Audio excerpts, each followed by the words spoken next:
Muy buenas tardes. A nosotros nos tocó el tema de título A de la norma NSR 10, el cual corresponde a los requisitos generales de diseño y construcción sismo resistente. Esta norma comprende o se diseñó a partir del año 1998, que fue la primera norma, pero tuvo una actualización en cuanto a la normatividad que se reglamenta en esta, ¿cierto? Como tal, en el primer capítulo o en el primer título, nos da a demostrar, por ejemplo, la parte introductoria, ¿cierto? O el objeto de esta norma, que es con el fin de reducir pérdidas humanas y defender el patrimonio del Estado y de los ciudadanos, resistir temblores de poca intensidad sin daño, moderado sin daño estructural, pero posiblemente a los elementos no estructurales, y temblores fuertes con daños estructurales y no estructurales, pero sin colapso. Los requisitos mínimos para el diseño de estos elementos estructurales y no estructurales se permite proteger en alguna medida el patrimonio como tal, y los sismos fuertes reflejan movimientos sísmicos similares de diseños prescritos, daños estructurales y no estructurales reparables, pero no factibles económicamente. Si realmente cuando estos sismos son fuertes, pues tendríamos que tratar como de evaluar si podríamos reparar estos daños o realmente pues estos no conllevan a la parte económica, pues que no es factible,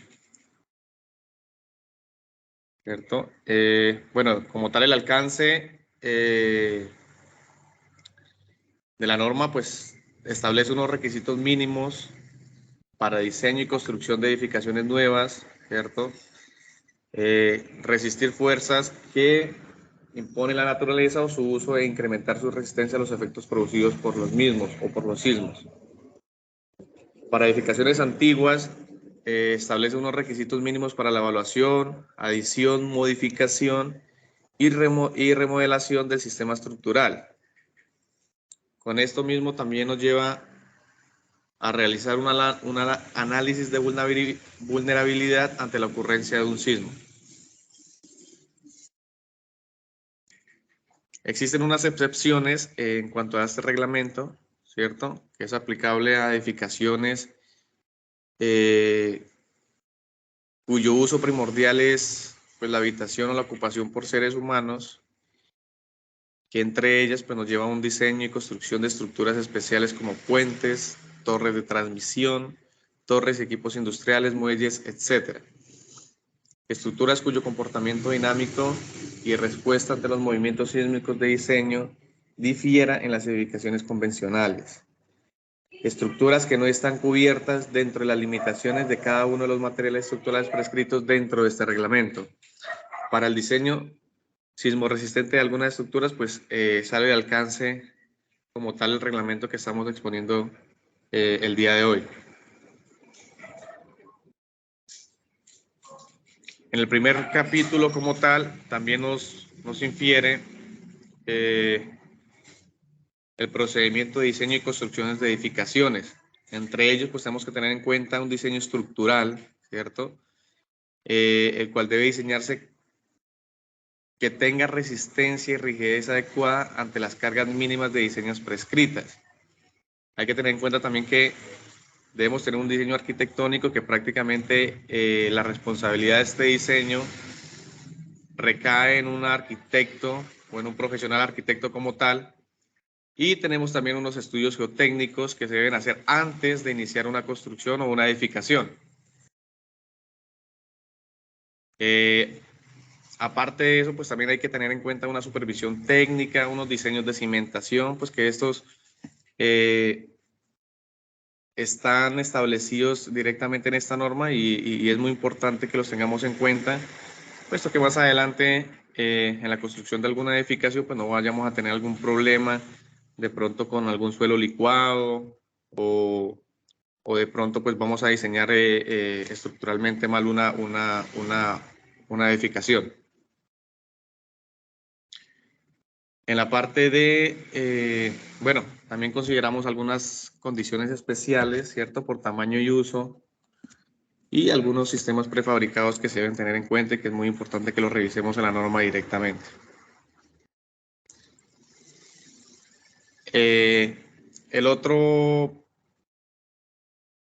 La otra condición, perdón, que se refirió también a la norma es en cuanto al análisis sísmico o análisis dinámico sísmico.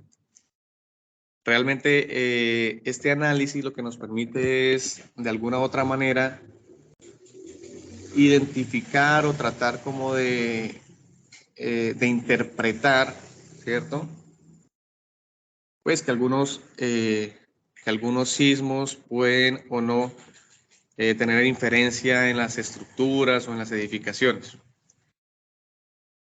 Realmente esto combina los modos de vibrar de una estructura y espectros de diseños y como tal determina un método tal vez más refinado para determinar dicho fenómeno. En estos hay que tener en cuenta pues que hay características de rigidez, hay propiedades inerciales, perdón, y un amortiguamiento pues que realmente son modelos matemáticos que uno debería realizar antes de construir una edificación. Y el último título como tal, pues son algunas definiciones, ¿cierto? Que se presentan en la norma como tal, pues para realmente conocer o identificar el lenguaje técnico que ésta nos describe. Entonces, sí, realmente yo considero que es muy importante que lo tengamos en cuenta y que como la norma es tan amplia, lo tratemos de revisar porque pues para tener un conocimiento de pronto más claro o en el momento que nosotros estemos realizando alguna construcción en cuanto a edificaciones, pues es muy importante que lo revisemos. Listo.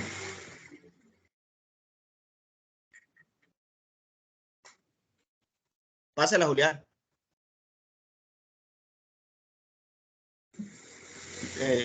Lo primero que tenemos que tener en cuenta es saber qué es una zona sísmica. Una zona sísmica se refiere a la probabilidad de ocurrencia de eventos sísmicos en un determinado sitio y durante el periodo particular. Una de las amenazas sísmicas se pueden calcular tanto a nivel local como a nivel regional. Y para calcular es necesario saber qué se puede generar en los sismos. Como también nos lo muestra el mapa, hay 3 zonas de riesgo. Una de esas es en la zona alta, como podemos ver, el Huila está ubicada en una de esas zonas.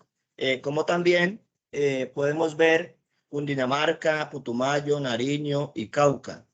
En las zonas de riesgo intermedio podemos ver particularmente los departamentos como Antioquia, como Córdoba, como Guajira y como Tolima.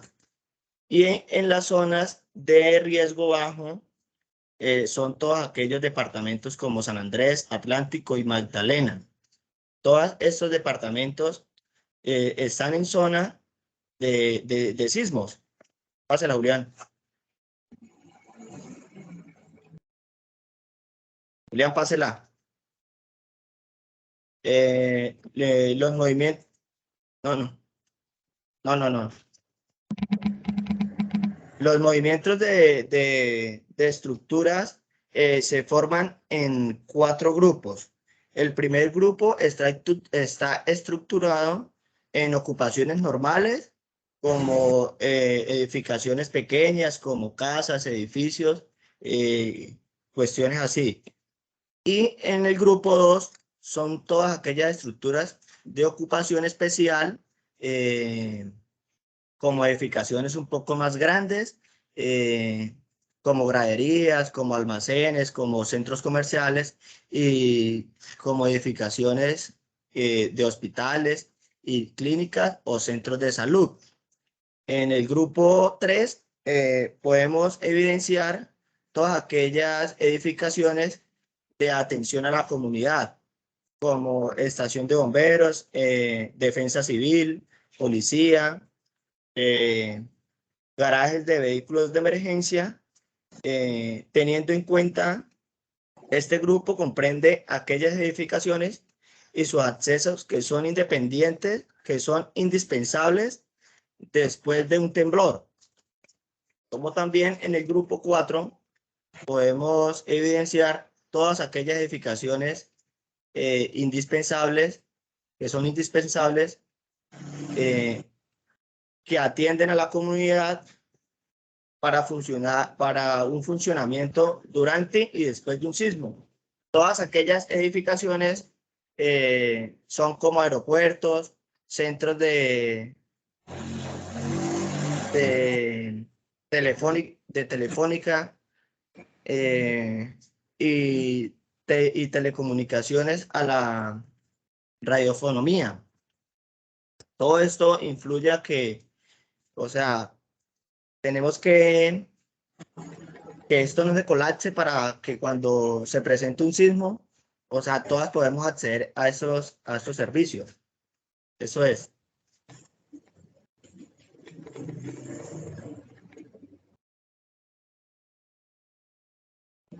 Siguiente.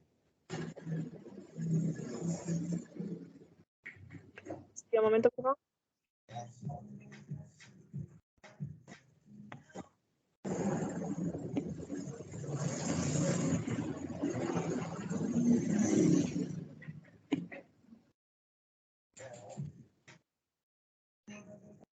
¿Sigue Julián o Valentina? Sigo yo. Está bueno. Entonces podemos encontrar dentro del presente título A, del capítulo 3, podemos encontrar el procedimiento de diseño en el cual se establecen los pasos que se deben seguir en el diseño de una edificación sismo resistente. Se establecen los movimientos sísmicos y de igual manera los requisitos generales del diseño y los diferentes métodos de análisis que podemos encontrar allí. Del mismo modo, también tenemos unas características específicas para estos diseños sismorresistentes. Entre esas, el sistema de resistencia debe clasificarse dentro de un reglamento y asimismo debe constituirse de las características que el título nos presenta, como también los materiales que se deben ocupar al momento de hacer dicha edificación, ¿no? También tenemos que tener en cuenta los efectos sísmicos sobre algunos elementos no estructurales, ¿sí? Que están presentes dentro de este mismo capítulo. Entre el capítulo 3 podemos encontrar esta parte. En cuanto a los sistemas estructurales, podemos evidenciar en el título que tenemos unos tipos de sistemas estructurales y entre esos tenemos el sistema de muros de carga, sistemas combinados, sistemas de pórtico y sistemas duales.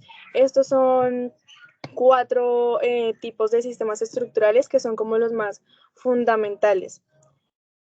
También podemos encontrar algunos requisitos para los materiales estructurales, ¿sí?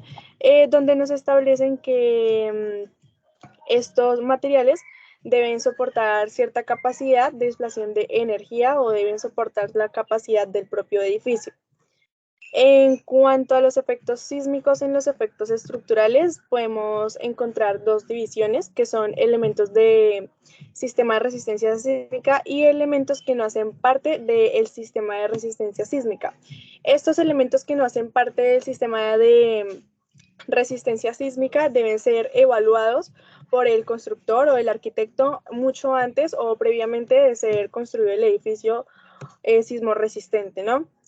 En cuanto a los efectos que tenemos acá, que es la interacción suelo-estructura o efectos asociados con esta, tiene que ser dependiente a las características de dicha estructura, su cimentación y el suelo subyacente. Pues sabemos que todo esto tiene que ser evaluado claramente por un especialista en geotecnia. Entonces acá dentro de este capítulo también tiene que ver mucho la parte geotécnica en cuanto a lo que es la evaluación del suelo previo para el lugar donde se va a construir cierta edificación, ¿no? Se tienen en cuenta la presentación de suelos blandos, el aumento del periodo del sistema de suelo-estructura, donde se considera mucho la flexibilidad y el aumento de los desplazamientos laterales, ¿sí? Dentro de la información geotécnica podemos encontrar también unas subdivisiones en el presente título, que son la exploración, el laboratorio, que es como un estudio que se le realiza tanto al suelo como a los materiales o componentes que éste tenga, la interpretación, que es lo que se da a entender del laboratorio realizado anteriormente, y la evaluación y la revisión de los resultados, que es donde se toma como una decisión acerca de la estructura para que cumpla todas las características mencionadas anteriormente y que cumpla con los requisitos que pide la norma, la NSR 10. Bueno, método de las fuerzas horizontales equivalente. Este título hace parte del capítulo 4, pues del título A. Nos habla más que todo de un requisito pues, que controla pues, más que todo la obtención de las fuerzas horizontales de una edificación y pues esta nos ayuda pues a analizar el sismo de la misma. El periodo fundamental de la edificación quiere decir esto. Quiere decir que el periodo fundamental de una edificación se obtiene a partir de un cálculo matemático o de un modelo matemático, el cual es esta fórmula de acá que vemos. Que esta pues nos ayuda más que todo a obtener el periodo fundamental del edificio, de la estructura. Esta es una ecuación para hallar pues, el periodo fundamental. Otra cosa de este título, de este capítulo, también son las fuerzas sísmicas horizontales equivalentes. Esta quiere decir que pues habla más que todo del cortante sísmico, pues dan como la base para, para, para calcular, decirlo así, las fuerzas sísmicas. Podemos ver la fórmula esta pertenece a pues V sub S, es el cortante sísmico. Entonces, pues, a partir de esta fórmula podemos hallar pues lo que es el cortante sísmico de la base. El valor de S sub A en esta ecuación corresponde al valor de la aceleración, fracción pues, de la gravedad. Listo, pues la fuerza, pues también vemos otras fórmulas, ¿no? Claramente vemos pues lo que son las fuerzas sísmicas horizontales, y esta pues se definen a partir de otra fórmula. Si la quieren indagar se pueden.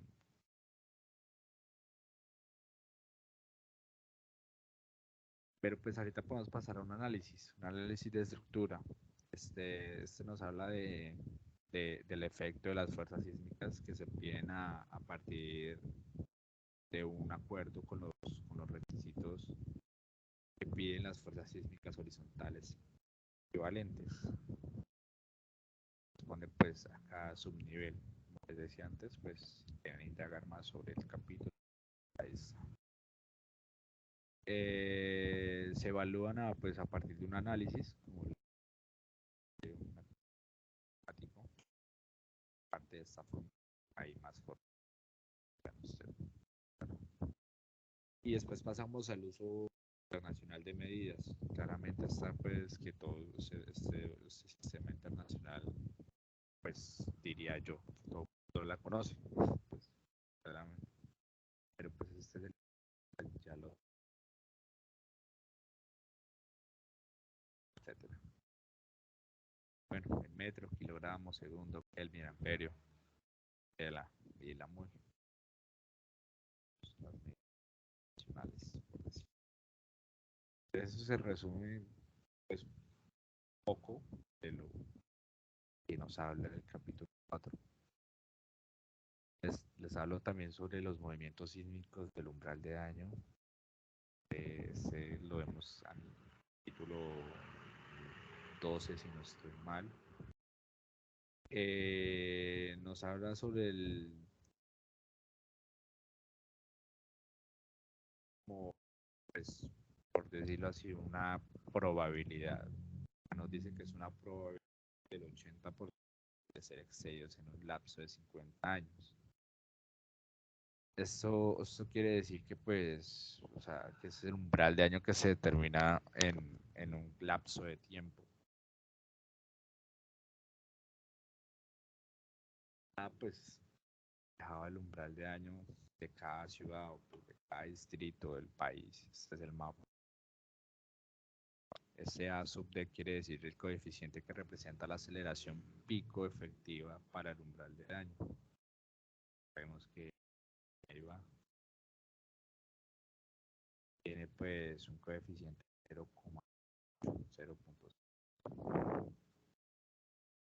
Pues estos son los estudios que se han realizado y pues, se encuentran en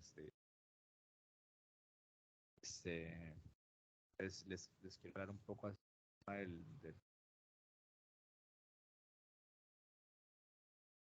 este capítulo, pues está hablando más de los efectos sísmicos, pues sobre elementos estructurales que no pertenecen al sistema de resistencia sísmica.